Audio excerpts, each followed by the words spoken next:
He dwells amongst us. That's who he dwells amongst us, man. All right.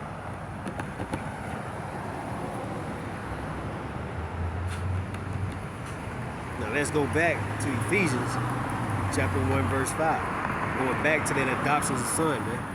The book of Ephesians chapter 1, verse 5. Having predestined us unto the adoption of the children by Hamashiach Yahushua, those who believe, to himself according to the good pleasure of his will. And why is this important? Because you see the same similitude mentioned in Romans chapter 9. It wasn't talking about everybody, man. We see it in Romans chapter 9, man. We start at verse 1. I say the truth in Hamashiach, I lie not. My conscience also bearing me witness in the Rikah Kadash. And this is how we know the Rikah Kadash, because I'm finna go get the precept of what he cleansed for us. Now, this is the similitude of the cup being dirty on the outside and dirty on the inside. And what the Pharisees did, made men wash their hands, but forgot to clean the inside of their own damn cup. You may clean the outside of the cup, but the inside of the cup is filthy. Let's get that, man. Purging your conscience, man. Headshot. Allah Yahweh, Bahashem, Hamashiach Yahushua, Bahashem, Rikah Kadash, man. Prayers of the saints be the sacrifice, man.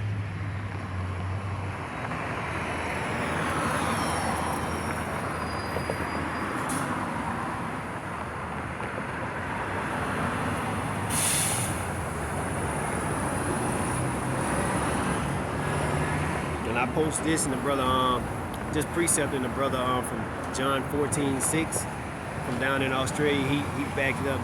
You know, brothers in like manner, we greet each other according to the scriptures, man. But we're gonna go to Hebrews chapter 9, man. Hebrews chapter 9. I start up a few verses. The book that some of you brothers don't like, and then say you can't prove because you can't see who wrote it. All right, the book of Proverbs. Let me go back.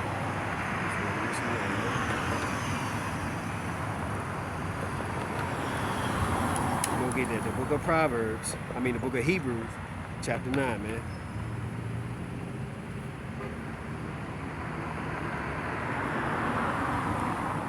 I start at verse 11, man. And this is after the order of Melchizedek, because we know this is the priesthood or the divine order set up by after who? The order of Melchizedek, man. Because he was a similitude of who? Yahushua. The book of Hebrews chapter 9 verse 11. But Hamashiach being come and high priest of good things to come. Or what? High priest of good things to come.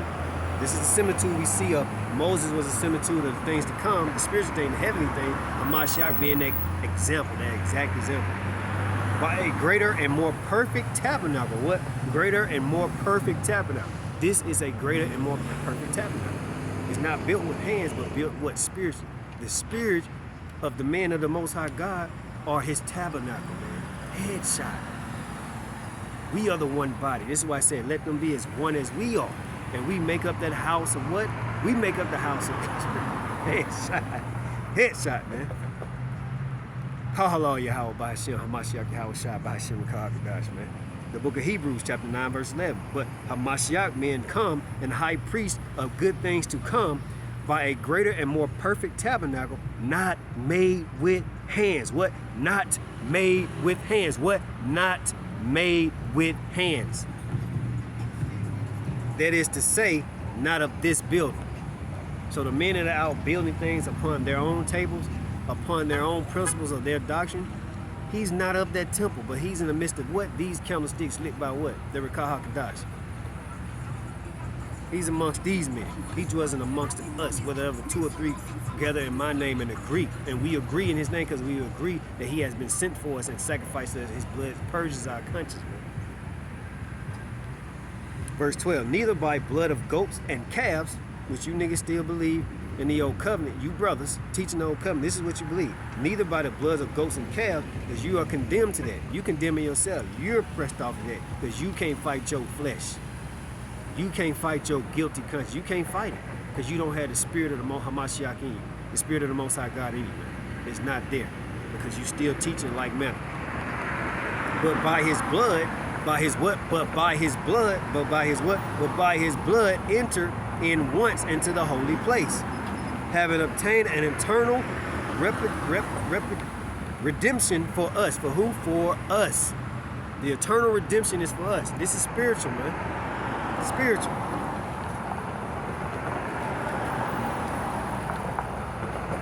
Verse 13, for if the blood of bulls and of goats and ashes of an heifer sprinkling the unclean sanctify to the purifying of the flesh, which we know it couldn't, because you still committed the things in the flesh that were harmful to you and to our nation, which is what? Sin. Which was death. Death working in what? The flesh.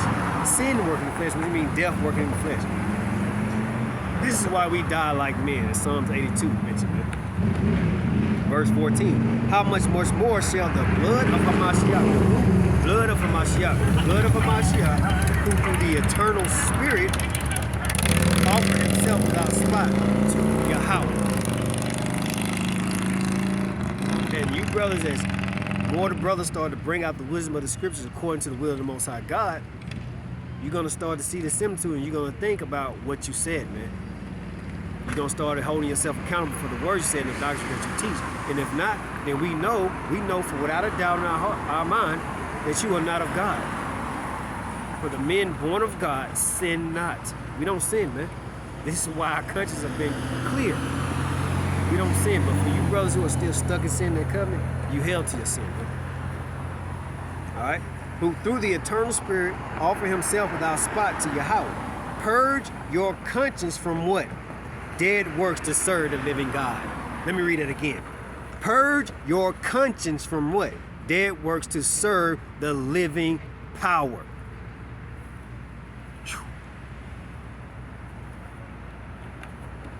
We can just close the book right there. We can close the book right there, but we're going to continue on because we feeding the flock. Who? The flock of the Most High God, which is the elect men, including myself, man. Feeding off the words, these waters that he have given us. That's Psalm 1:1. Blessed is the man. Let me get that before we go back. Let me go get Psalms 1:1, because these are the men that represent that house, man, that spiritual temple. Then we're going to go to Hebrews chapter 10, man.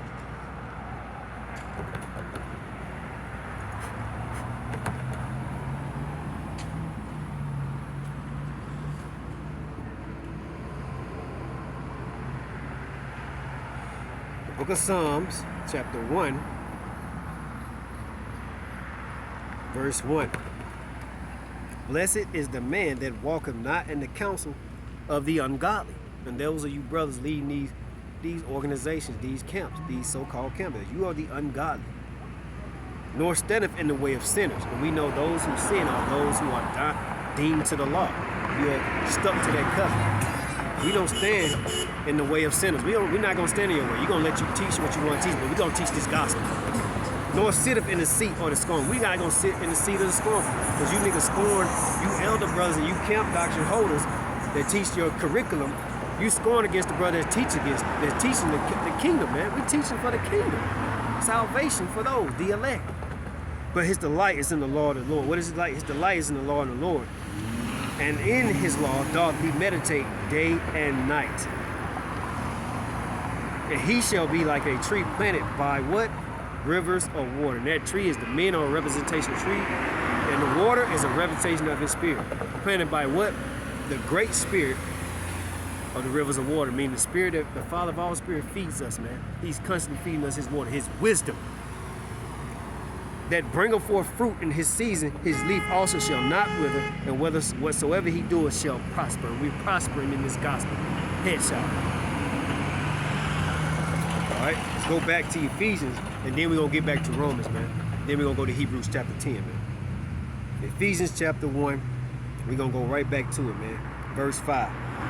Having predestined us unto the adoption of the children by Hamashiach Yahushai unto himself, according to the good pleasure of his will. And we see this same similitude in the book of Romans, man. This is the adoption of son, man. Book of Romans, chapter 9, verse 2. Let me start at verse 1. I say the truth, I lie not. My conscience that we just dealt with in Hebrews chapter 9, and we're going to deal with it in Hebrews chapter 10 and 2 again. I say the truth in Hamashiach, I lie not. My conscience also bearing me witness in the Rekakedah, because our conscience have been purged, that we seen in Hebrews chapter 9.